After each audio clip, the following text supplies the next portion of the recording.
I'm Christopher Titus, and this is the Armageddon Update. Well, the corrupt clown car of corruption has spoken. The group of people that are supposed to follow the Constitution, they constantly hold up as gospel when it suits them, of course. No one is above the law in our constitutional system. Federalist 69, Hamilton, makes clear all the ways that the executive branch as designed by the framers of the Constitution was different from the monarchy. Under our system of government, the executive branch is subject to the law. You know, the same Constitution they keep quoting to make sure anyone and everyone has a gun, no matter what mental illness is present. The same court who said corporations are people. I don't get it. And can give as much money as they want to politicians who just said when ruling on the Schneider case that bribes are legal as long as they're paid after you did the corrupt act. You know, like a tip. But with the presidential immunity ruling, the court isn't just putting in the tip. They have bent over the whole system and rammed it all the way in. You know, when it comes to this specific Supreme Court, the needs of Americans become less important based on how many millions in bribes or motorhomes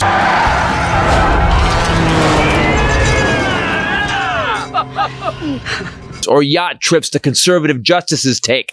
This last week, the conservative justices gave immunity to the president for crimes committed while acting in his official capacity.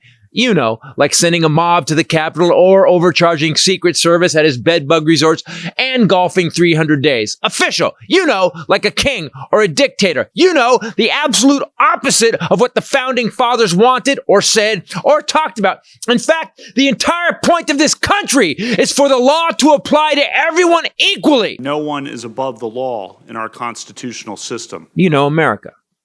But the seditious six, these treasonous, traitorous Trump taint lickers, have decided that the president is above the law, no matter how many times they said he wasn't. I believe that no one is above the law under our system, and that includes the president. Nobody in this country is above the law, and that includes the president. No man is above the law, and I agree with that. Cool.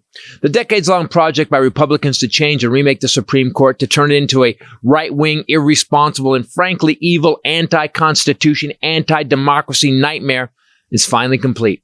From guns to dark money and now to propping up a dictator, the Supreme Court is no longer a court protecting Americans. It is a court for the billionaires, and it is for sale. Come on down and get the ruling you want at the low, low price of 3 weeks in Belize on your yacht.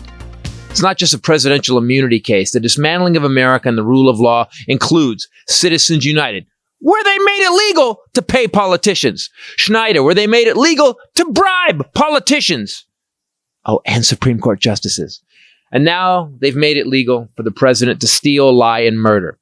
You know, like our founding fathers wanted.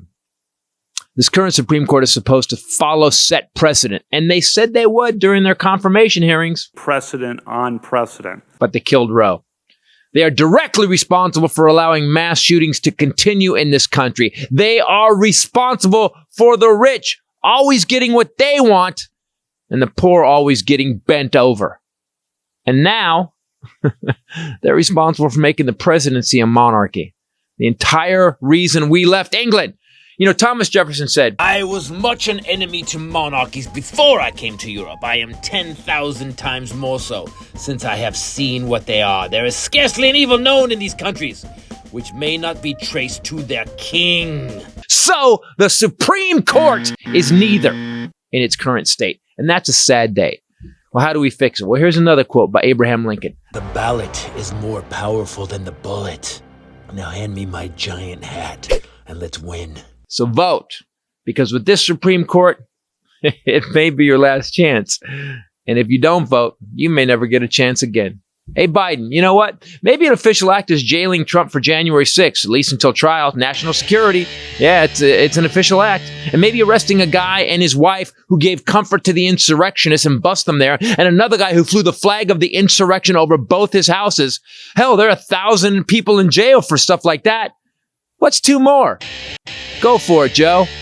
I'm Christopher Titus, and this is the Armageddon Update. It just fucking keeps unraveling, man. How the fuck do we have this many corrupt people fucking up the best country in the world? Democracy. Everything we do.